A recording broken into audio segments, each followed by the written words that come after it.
Olá, meus queridos. No capítulo 8, último capítulo desse bimestre, nós vamos falar das revoltas coloniais. Durante o período colonial, houve diversas revoltas. No entanto, essas revoltas tinham objetivos e motivos bem diferenciados.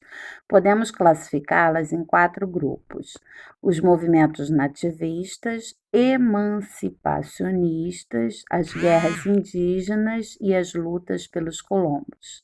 As nativistas são as revoltas cujas motivações estão ligadas à ordem econômica, à ordem política e uma identidade nacional. É importante ressaltar alguns movimentos nativistas, como a Revolta da Cachaça, Revolta do Sal, Motins do Maneta, Revolta de Filipe dos Santos, Revolta dos Mascates, entre outras. É importante pontuar que esses movimentos nativistas, embora discordando das decisões da coroa portuguesa, não buscavam a separação política, mas detinham-se geograficamente àquela localidade.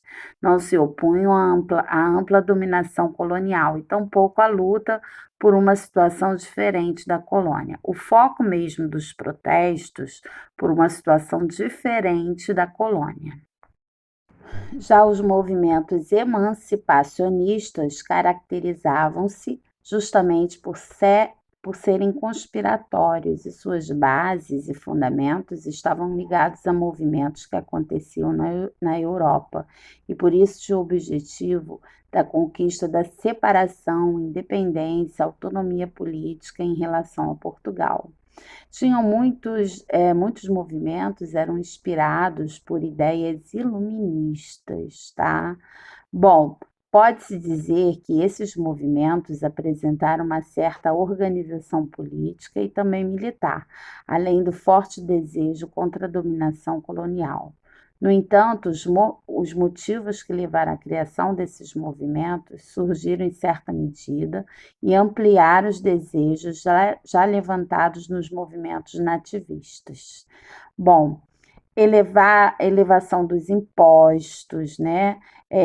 Restrição das relações comerciais apenas com Portugal, devido ao pacto colonial, impedimento de criação de indústrias, entre outros. Entre os movimentos emancipacionistas, destaque para a Conjuração Mineira, Conjuração Carioca, Conjuração Baiana, Revolução Pernambucana, entre outras. O movimento emancipacionista que se destacou bastante foi a Inconfidência Mineira, que foi um movimento muito importante para a história do nosso país. A eclosão desse movimento aconteceria no dia da derrama, no dia da cobrança de impostos atrasados, mas dentre os inconfidentes havia um traidor, Joaquim Silvério dos Reis, que, em troca do perdão das suas dívidas com a coroa portuguesa, denunciou os outros inconfidentes. Bom, com isso, muitos foram presos, condenados e Tiradentes foi condenado ao enforcamento e seu corpo foi esquartejado, sendo sua cabeça levada para a Vila Rica para servir como exemplo. Ele era um inconfidente, né? E foi condenado à morte por enforcamento e era o mais modesto dentre outros. Já as guerras indígenas acontecem por diversos motivos: disputas entre as tribos rivais, ocupação dos territórios pelos portugueses, escravização. Bom, e houve muitas guerras e lutas contra os indígenas, cujas consequências foram justamente o extermínio e a dizimação de inúmeras tribos. Entre as guerras indígenas que mais se destacaram, vou falar algumas: Confederação dos Tamoios, Guerra dos Amoréis, Guerra dos Potiguares, dentre outras.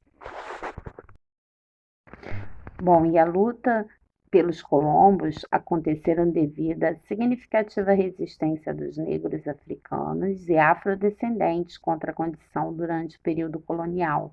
Milhares de africanos foram trazidos para o Brasil para servirem como mãos de obra escrava, e não mais natural que resistirem, né, e lutarem contra essa situação.